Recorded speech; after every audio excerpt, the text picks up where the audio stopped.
ಆತ್ಮೀಯ ವಿದ್ಯಾರ್ಥಿಗಳೇ, ನಾವಿವತ್ತು ಕರ್ನಾಟಕ ಕರೆಂಟ್ ಅಫೇರ್ಸ್ ದಿನಾಂಕ 18/1/2026 ಈ ದಿನ ನಡೆದಿರ್ತಕ್ಕಂಥ ಕರ್ನಾಟಕಕ್ಕೆ ಸಂಬಂಧಿಸಿರ್ತಕ್ಕಂಥ ಕರೆಂಟ್ ಅಫೇರ್ಸನ್ನು ನೋಡೋಣ. ನಿಮ್ಮ KPSC ಮತ್ತು ಇತರ ಕರ್ನಾಟಕ ಪೊಲೀಸ್ ಎಕ್ಸಾಮ್ಸ್ಗೆ ವೆರಿ ಇಂಪಾರ್ಟೆಂಟ್ ಆಗಿರ್ತಕ್ಕಂಥ ಕರ್ನಾಟಕ ರಿಲೇಟೆಡ್ ಕರೆಂಟ್ ಅಫೇರ್ಸ್ ಇದಾಗಿರುತ್ತೆ. ವಿಡಿಯೋನ ಎಂಡ್ವರೆಗೂ ನೋಡುತ್ತಾ ನಿಮಗೆ ಬೇಕಾಗಿರ್ತಕ್ಕಂಥ ಪಾಯಿಂಟ್ಸ್ಗಳನ್ನು ನೋಟ್ಸ್ ಮಾಡ್ಕೊಳ್ಳಿ ಮತ್ತು ನಿಮ್ಮ ಗೆಳೆಯರೊಂದಿಗೆ ಶೇರ್ ಮಾಡ್ತಾ KS ಕ್ಲಾಸಸ್ ಅಂತಕ್ಕಂಥ ಯೂಟ್ಯೂಬ್ ಚಾನಲ್ನ ಸಬ್ಸ್ಕ್ರೈಬ್ ಮಾಡೋದ್ರ ಮುಖಾಂತರ ನಿಮ್ಮ ಎಕ್ಸಾಮ್ ಪರ್ಪಸ್ ಆಗಿರ್ತಕ್ಕಂಥ ಇತರ ಕ್ಲಾಸ್ಗಳನ್ನು ಕೂಡ ನೀವು ವೀಕ್ಷಿಸ್ಬೋದು. ನಾವೀಗ ದಿನಾಂಕ 18/1/2026 ರಫ್ತು ಸಿದ್ಧತಾ ಸೂಚ್ಯಾಂಕ EPI 2024 ನೀತಿ ಆಯೋಗ ಇದನ್ನು ಬಿಡುಗಡೆ ಮಾಡಿರುತ್ತೆ. ಇದರಲ್ಲಿರ್ತಕ್ಕಂಥ ಪ್ರಮುಖ ಅಂಶಗಳು ಏನು ಅನ್ನೋದನ್ನು ನಾವಿವತ್ತು ನೋಡೋಣ.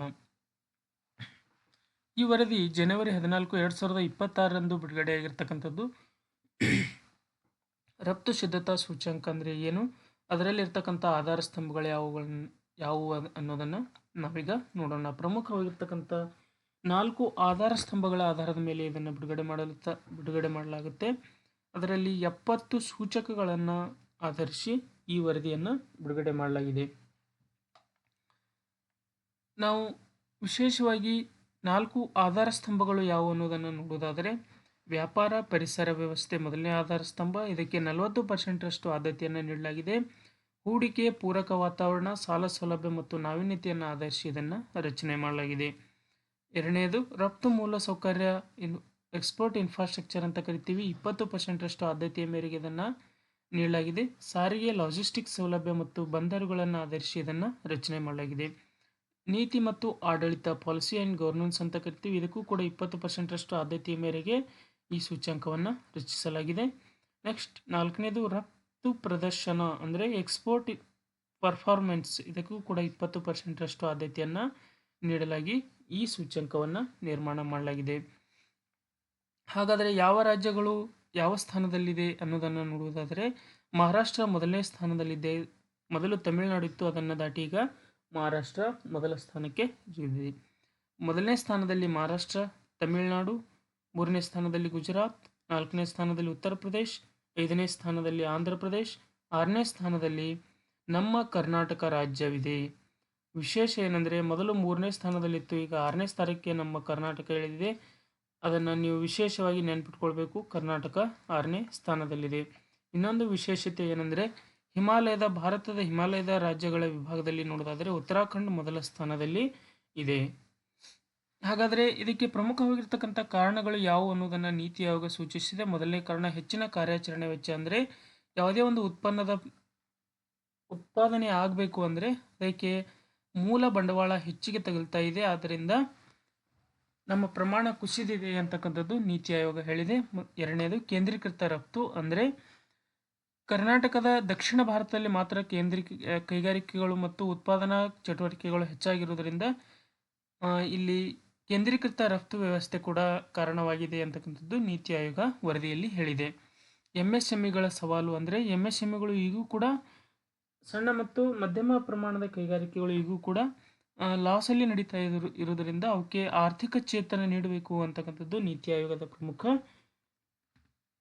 ಒಂದು ಅಂಶವನ್ನು ಹೇಳಿದೆ.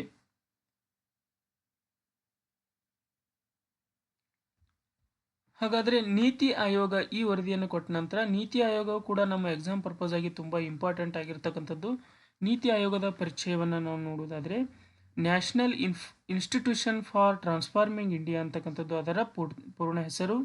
ಇದೊಂದು ಭಾರತದ ಪರಿವರ್ತನಾ ಸಂಸ್ಥೆಯಾಗಿ ಕಾರ್ಯನಿರ್ವಹಣೆ ಮಾಡುತ್ತೆ. ಜನವರಿ 1, 2015ರಿಂದ ನೀತಿ ಆಯೋಗ ಜಾರಿಯಾಗಿದೆ. ಮೊದಲು ಇದು 1950ರಲ್ಲಿ ಇದನ್ನು ಯೋಜನಾ ಆಯೋಗ ಅಂತಕ್ಕಂಥ ಹೆಸರಿನಿಂದ ಸ್ಥಾಪನೆ ಮಾಡಲಾಗಿದೆ. ಕೇಂದ್ರ ಕಚೇರಿ ನವದೆಹಲಿ.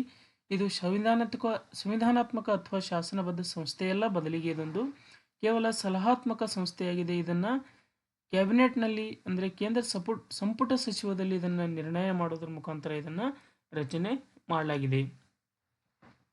ಹಾಗಾದರೆ ಇದರ ಆಡಳಿತ ಮಂಡಳಿಯನ್ನು ನೋಡುವುದಾದರೆ, ಅಧ್ಯಕ್ಷರು ಯಾವಾಗಲೂ ಸಾರ್ವಕಾಲಿಕವಾಗಿಯೂ ಪ್ರಧಾನಮಂತ್ರಿಯವರೇ ಇರ್ತಾರೆ.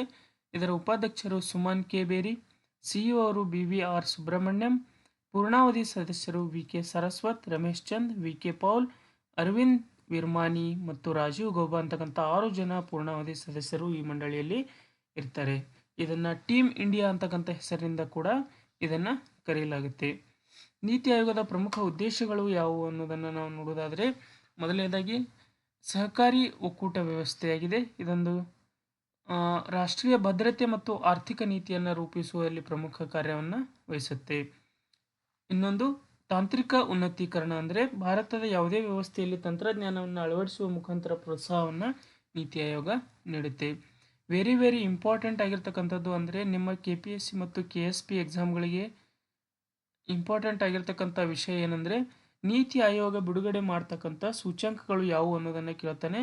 ಮೊದಲನೇ ಸೂಚ್ಯಂಕ SDG ಇಂಡಿಯಾ ಇಂಡೆಕ್ಸ್ ಅಂತಕ್ಕಂಥದ್ದು, ಇಂಡಿಯಾ ಇನೋವೇಷನ್ ಇಂಡೆಕ್ಸ್ ಅಂತದ್ದು ಎರಡನೇದು, 3 ರಫ್ತು ಸಿದ್ಧಾಂತ ಸೂಚಕ ಎಕ್ಸ್ಪೋರ್ಟ್ ಪ್ರಿಪೇರ್ನೆಸ್ ಇಂಡೆಕ್ಸ್ ಅಂತ ಕರಿತೀವಿ, 4ನೇದು ಆರೋಗ್ಯ ಸೂಚ್ಯಂಕ ಹೆಲ್ತ್ ಇಂಡೆಕ್ಸ್, 5ನೇದು ಸಂಯೋಜಿತ ಜಲ ನಿರ್ವಹಣಾ ಸೂಚ್ಯಂಕ.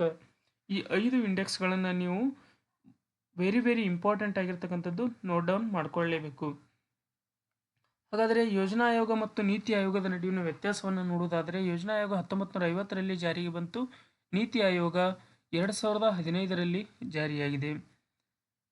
ಇದು ರಾಜ್ಯಗಳಿಗೆ ಹೆಚ್ಚಿನ ಅಧಿಕಾರವನ್ನು ನೀಡಿತ್ತು. ಇದು ಅನುದಾನ ನೀಡುವ ಅಧಿಕಾರ ರಾಜ್ಯಗಳಿಗೆ ಇದನ್ನು ನೀಡಿಲ್ಲ, ಕೇವಲ ಸಲಹಾತ್ಮಕ ಅಧಿಕಾರವನ್ನು ಮಾತ್ರ ನೀಡಿದೆ. ರಾಜ್ಯಗಳ ಪಾಲ್ಗೊಳ್ಳುವಿಕೆ ಈ ಯೋಜನಾ ಆಯೋಗದಲ್ಲಿ ಕಡಿಮೆ ಇತ್ತು, ನೀತಿ ಆಯೋಗದಲ್ಲಿ ರಾಜ್ಯಗಳ ಪಾಲ್ಗೊಳ್ಳುವಿಕೆ ಹೆಚ್ಚಾಗಿದೆ. ಇವು ಪಂಚವಾರ್ಷಿಕ ಯೋಜನೆಗಳು ಯಾವಂದರೆ, ಇವುಗಳನ್ನು ರೂಪಿಸುವ ಜವಾಬ್ದಾರಿ ಯೋಜನಾ ಆಯೋಗ ಹೊಂದಿತ್ತು. ಅದರ ನೀತಿ ಆಯೋಗ 15 ವರ್ಷಗಳ ಮಿಷನ್ ಡಾಕ್ಯುಮೆಂಟ್ ಮತ್ತು ಆಕ್ಷನ್ ಪ್ಲಾನ್ ಅನ್ನು ರೂಪಿಸುವ ಅಧಿಕಾರವನ್ನು ಹೊಂದಿದೆ. ಇತ್ತೀಚಿನ ಬೆಳವಣಿಗೆ ಏನಂದರೆ, ವಿಕಸಿತ್ ಭಾರತ್ 2047ಕ್ಕೆ ಒಂದು ನೀಲನಕ್ಷೆಯನ್ನು ಇದು ರೂಪಿಸುವಲ್ಲಿ ನೀತಿ ಆಯೋಗ ಪ್ರಮುಖ ಪಾತ್ರವನ್ನು ವಹಿಸಿದೆ. ಮತ್ತೊಂದು ಇಂಪಾರ್ಟೆಂಟ್ ಆಗಿರ್ತಕ್ಕಂಥದ್ದಂದರೆ, ಕರ್ನಾಟಕದಲ್ಲಿ ಕಂಡುಬರುವ ಮಂಗನ ಕಾಯಿಲೆಯ ಸಂಶೋಧನೆ ಕುರಿತು, ಅದಕ್ಕೆ ಕಾರಣವಾಗಿರ್ತಕ್ಕಂಥ ವೈರಸ್ನ ಕುರಿತು ಸಂಶೋಧನೆ ಮಾಡಲು ಇದು ಹೆಚ್ಚಿನ ಕಾರ್ಯಾಗಾರಗಳನ್ನು ಇದು ನಿರ್ವಹಣೆ ಮಾಡ್ತಾ ಇದೆ. ಈಗ ಕರ್ನಾಟಕ ಕರೆಂಟ್ ಅಫೇರ್ಸಲ್ಲಿ ತುಂಬ ಇಂಪಾರ್ಟೆಂಟ್ ಆಗಿರ್ತಕ್ಕಂಥದ್ದು ನಿಮ್ಮ KSP ಮತ್ತು KPSCಗೆ ಬಹಳ ಉಪಯುಕ್ತವಾಗಿರ್ತಕ್ಕಂಥ ಒಂದು ಮಾಹಿತಿ ಪ್ರಶ್ನೆಗಳು ಬರ್ತಕ್ಕಂಥ ಚಾನ್ಸಸ್ ಹೆಚ್ಚಾಗಿರುವ ಒಂದು ಕರೆಂಟ್ ಅಫೇರ್ಸ್ ಯಾವುದಂದರೆ, ಮಂಗನ ಕಾಯಿಲೆ, ಅಂದರೆ ಕ್ಯಾಸ್ನೂರ್ ಫಾರೆಸ್ಟ್ ಡಿಸೀಸ್ ಅಂತ ಕರಿತೀವಿ. ಇದು ಏಕೆ ಸುದ್ದಿಯಲ್ಲಿದೆ ಅಂದರೆ, ಈ ಫಾರೆಸ್ಟ್ ಡಿಸೀಸನ್ನು ನಿಯಂತ್ರಣಕ್ಕಾಗಿ ನಮ್ಮ ಆರೋಗ್ಯ ಇಲಾಖೆ ಡೆಫಾ ತೈಲ ಅಂತಕ್ಕಂಥದ್ದನ್ನು ಒಂದು ಲಸಿಕೆಯನ್ನು ಸಿದ್ಧಪಡಿಸಲು ಅನುಮೋದನೆಯನ್ನು ನೀಡಿರ್ತಕ್ಕಂಥದ್ದು. ಆದ್ದರಿಂದ ಇದು ಸುದ್ದಿಯಲ್ಲಿ ಇದೆ. ಹಾಗಾದರೆ ಮಂಗನ ಕಾಯಿಲೆ ಅಂದರೆ ಏನು? ಇದನ್ನು ಮೊಟ್ಟ ಮೊದಲ ಬಾರಿಗೆ 1957ರಲ್ಲಿ ಶಿವಮೊಗ್ಗದ ಜಿಲ್ಲೆಯಲ್ಲಿ ಕ್ಯಾಸ್ನೂರು ಅರಣ್ಯ ಪ್ರದೇಶದಲ್ಲಿ ಇದನ್ನು ಕಂಡುಹಿಡಿಯಲಾಯಿತು. ಆದ್ದರಿಂದ ಇದಕ್ಕೆ ಕ್ಯಾಸ್ನೂರು ಫಾರೆಸ್ಟ್ ಡಿಸೀಸ್ ಅಂತ ಕರಿತೀವಿ. ಇದು ಪ್ರಮುಖವಾಗಿ ಉಣ್ಣೆಯಿಂದ ಹರಡ್ತಕ್ಕಂಥ ರೋಗ. ಉಣ್ಣೆ ಅಂದರೆ ಇದು ಮನುಷ್ಯನಿಂದ ಮನುಷ್ಯಗೆ ಹರಡ್ತಕ್ಕಂಥ ಸಾಂಕ್ರಾಮಿಕ ರೋಗವಲ್ಲ, ಬದಲಾಗಿ ಪರಾವಲಂಬಿ ಜೀವಿಯ ಸಂಪರ್ಕಕ್ಕೆ ನಾವು ಬಂದಾಗ ಇದು ಇತರ ಪ್ರಾಣಿಗಳಿಗೆ ಹರಡುತ್ತೆ. ಹರಡುವಿಕೆ ಮತ್ತು ಲಕ್ಷಣಗಳನ್ನು ನೋಡುವುದಾದರೆ, ಕಾಡಿನಲ್ಲಿ ಮಂಗಗಳು ಸತ್ತಾಗ ಅವುಗಳ ಮೈ ಮೇಲಿನ ಉಣ್ಣೆಗಳು ಕೆಳಗೆ ಬೀಳುತ್ತವೆ. ಕಾಡಿಗೆ ಹೋಗುವ ಮನುಷ್ಯರಿಗೆ ಉಣ್ಣೆಗಳು ಕಚ್ಚಿದಾಗ ವೈರಸ್ ಆ ಉಣ್ಣೆಗಳ ಮುಖಾಂತರ ಮನುಷ್ಯ ಅಥವಾ ಪ್ರಾಣಿಗಳನ್ನು ತಲುಪುತ್ತೆ. ಹಾಗಾದರೆ ಇದು ಮನುಷ್ಯನಿಂದ ಮನುಷ್ಯನಿಗೆ ಹರಡ್ತಕ್ಕಂಥ ರೋಗ ಅಲ್ಲ. ಇದರ ಲಕ್ಷಣಗಳನ್ನು ನೋಡುವುದಾದರೆ, ತೀವ್ರ ಜ್ವರ, ಮೈಕೈ ನೋವು, ತಲೆನೋವು, ಅತಿಯಾದ ಸುಸ್ತು, ತೀವ್ರ ಸ್ಥಿತಿಯಲ್ಲಿ ಮೂಗು ಮತ್ತು ಒಸಡುಗಳಿಂದ ರಕ್ತಸ್ರಾವ ಆಗ್ತಕ್ಕಂಥದ್ದು ಪ್ರಮುಖ ಲಕ್ಷಣಗಳು.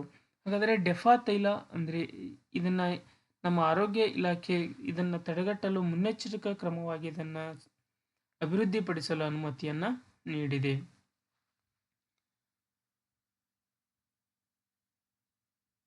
ಹಾಗಾದರೆ ಈ ಕರ್ನಾಟಕದಲ್ಲಿರ್ತಕ್ಕಂಥ ಈ ಕ್ಯಾಸ್ನೂರು ಅರಣ್ಯ ದುರಂತವನ್ನು ಹೊಂದಿರತಕ್ಕಂಥ ಪ್ರಮುಖ ಜಿಲ್ಲೆಗಳು ಯಾವುವು ಅಂದರೆ, 1 ಶಿವಮೊಗ್ಗ, 2 ಉತ್ತರ ಕನ್ನಡ, ಚಿಕ್ಕಮಗಳೂರು, ಉಡುಪಿ ಮತ್ತು ದಕ್ಷಿಣ ಕನ್ನಡ. ಈ 5 ಜಿಲ್ಲೆಗಳಲ್ಲಿ ಮಾತ್ರ ಇದು ಸೀಮಿತವಾಗಿದೆ. ಇದೊಂದು RNA ವೈರಸ್ ಆಗಿದೆ, KFD ಅಂತಕ್ಕಂಥದ್ದು, ಕರ್ನಾಟಕ ಫಾರೆಸ್ಟ್ ಡಿಸೀಸ್.